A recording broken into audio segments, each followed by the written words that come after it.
Welcome once again, friends, to Victor Escalante Live. What a show we have today, Jose. Three in a row. I think today's show is going to be in the Hall of Fame. Yes, obviously, both of us and millions of people in Houston have been affected by the recent disaster that was generated by Hurricane Beryl. But the issue here is the response, right? Yes. And the fact that a lot of people lost power, and for many thousands of them didn't recover power maybe until yesterday. Yeah, so friends, our discussion today centers around the PR disaster behind the disaster of the recent hurricane in Houston. And let's go no further than Michelle, our team member, is without power still. Yes, exactly. I mean, I actually tried to get in touch with her today, and I believe she doesn't have power. Yeah. Yeah. So what a nightmare. This is a total disaster. And so what we're doing, Jose and I, are looking at the elements of what has happened and what could have happened and what should happen. So we come from a totally different perspective. Jose's expertise is in media, PR, and Jose, have you ever done any crisis communication? Not of this nature. Let's put it I've that done way. two. Again, Okay. not at the same scope, but I've done two Yeah. crisis communications for two different nonprofits, and yes, this is a colossal failure. And so we're going to look at all the elements. I come from media. If you don't know who I am, I've worked in all legacy media: Houston Chronicle, Business Journal, Televisa, Univision TV, Univision Radio, and I've worked on both sides of the editorial as well as the advertising, and so I know something about how the game is played when it Yes. comes to communications and public relations. So, Jose, why don't you go ahead and get us started? Where do you want to start? Sure. Well, obviously we both don't work at CenterPoint, right? So Yes. we can only make an assessment based on our experience as homeowners and residents of the Houston area that had been affected by the hurricane, and also by sharing our experience on things like this. So I guess in from my angle is understanding or trying to get an idea of what went wrong here. A big communications failure, and obviously we're going to be analyzing this from the communications perspective, right? There is an operations problem going on at CenterPoint, and I know because I have a very old tree in my house, and it was there when I got the home, and I called CenterPoint last year twice to please trim the tree because it was touching the Yes. main lines. And I mean, they basically said they're not going to do it. I mean, the Yeah, guy that and came. listeners, the reason that this is so important is the reason that we had so much outage was when utility lines hit each other, they Mhm. spark, and what happens is they blow out transformers. Okay, Yeah. I survived and stayed in Houston during Ike, and I could literally see down the block, Jose, the transformers Mhm. just blowing up as the Yeah. lines were hitting each other. Yeah. And one report, according to this problem, said that CenterPoint had cut corners, or they had very little budget for trimming trees that are in the path of power lines. Yeah. So we're talking about a company that is more than 100 years old.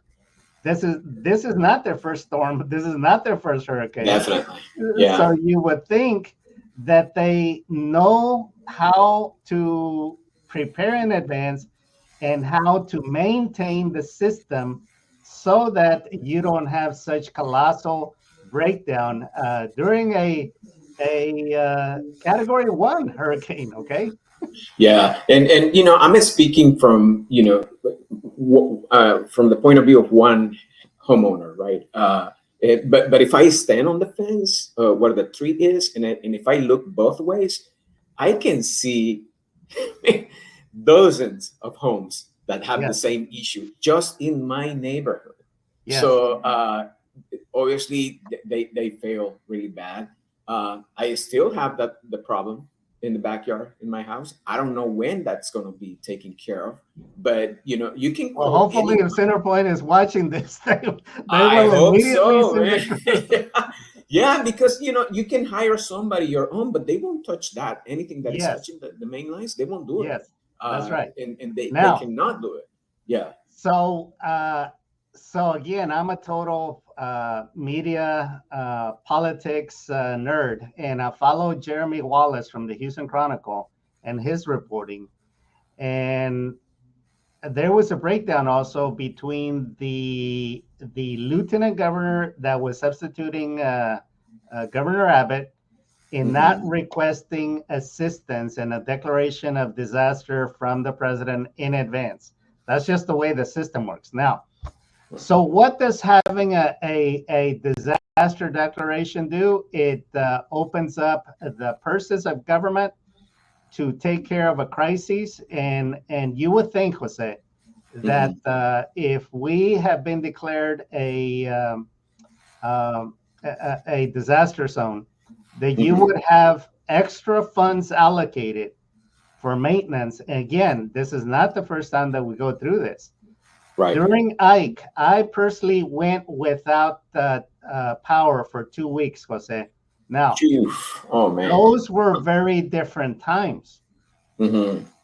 You did not have the connectivity through social media and all of the infrastructure that we currently have to where anyone with a smartphone now has the Right. power to create a crisis communication.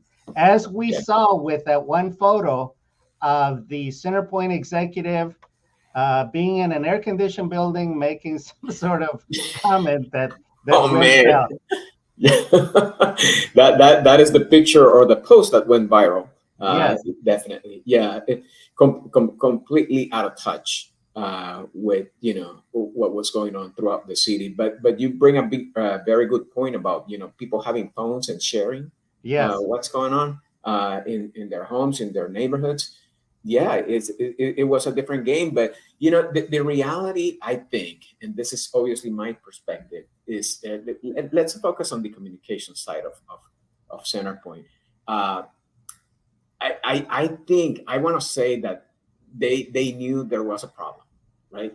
And then all of a sudden you have this big hurricane coming into the area. And by the way, we like maybe 3 days prior, we didn't know exactly if this was going to hit Mexico, South Texas, but then all suddenly it went up north, and then it yeah. made it through Houston, which Within a couple of days, we knew we were going to take a direct hit. exactly. So, but to me, that sounds like, okay, if I'm the communications person at CenterPoint, and I know that there are issues in the system throughout the city, I can see a big wave of problems coming my way, and the fact that maybe, obviously, for a company of this size, they have to have a crisis management plan in place. But I mean, the And crisis if was I so had big. anything to say, I would set up a crisis communication center to be able to regularly update the community and use the connections of legacy media and social media to get out your messaging in a timely fashion that is accurate. Don't be reporting stuff that is inaccurate, because that was a big complaint, was it? That Yeah, supposedly their online platform that showed the outages was inaccurate. There was a breakdown in inaccurate. technology with that. I know because I use it, Yeah. and even that phone system that you were supposed to get alerts. Yes. I mean, no, and the website. I mean, the website itself. It feels so old and so out Yes. of dated technology. Uh, they are almost sharing like PDF files Wow.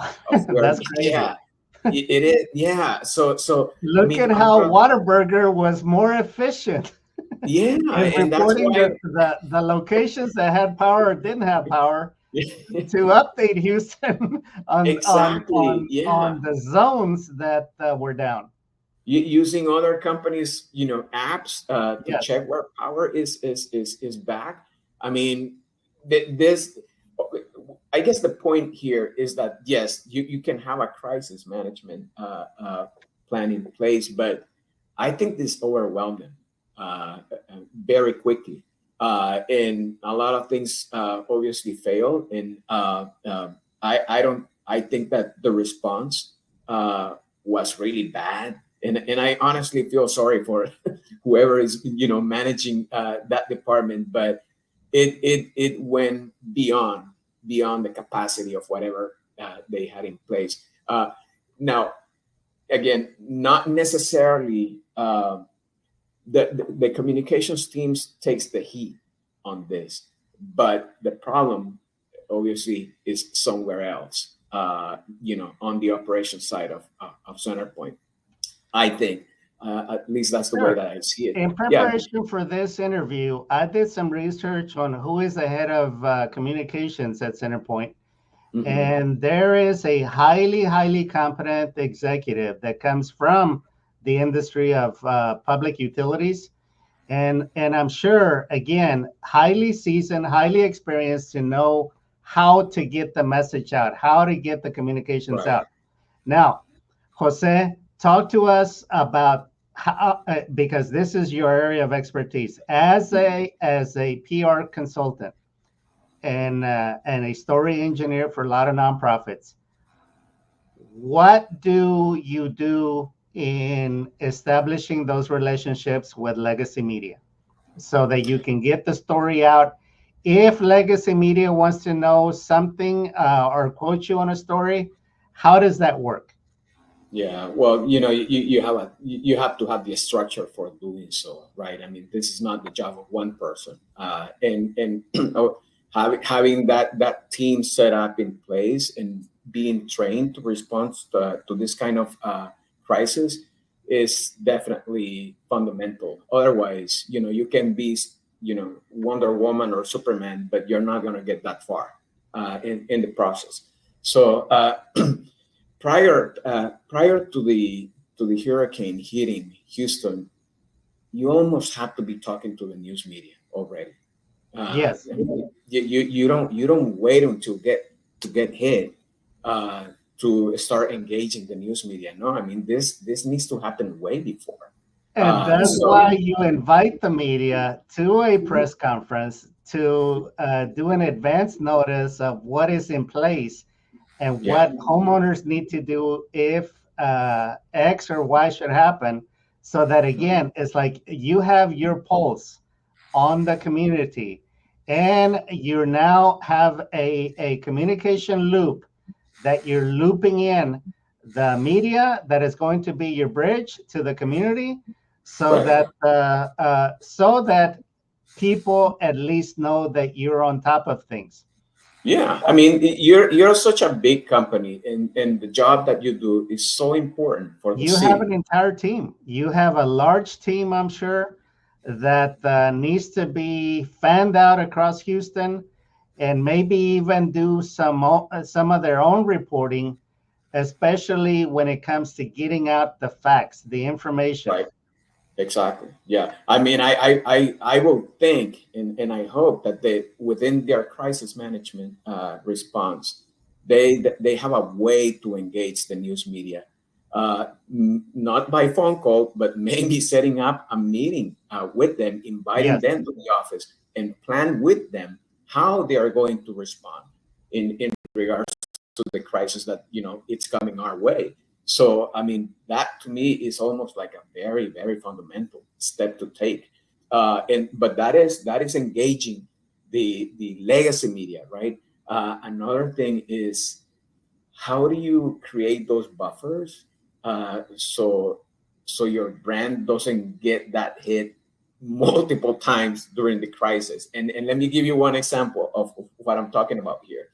Uh, I saw a video of a guy on a tower, and I don't know if you saw this, but the guy was working on getting some cables set up that have gone loose on that tower, and the guy, I guess, being like maybe 100 feet above, And he grabs the phone and starts explaining what's going on that tower, right? He starts doing this video. I thought that was, oh my God, if they only had a team of people that are Yes. basically communicating with the local communities that way, hey, this is what's going on in your area, and this is what we are doing Yes. to fix the problem. That generates a buffer for the community to cool down, Yes. right? And don't and avoid the fact that many of them will use your brand and your CEO as the piñata of the day. Yes. You want to avoid that. So by generating those buffers, I think it's obviously going to help. I think You need to have some sort of buffer mechanism in place to cool the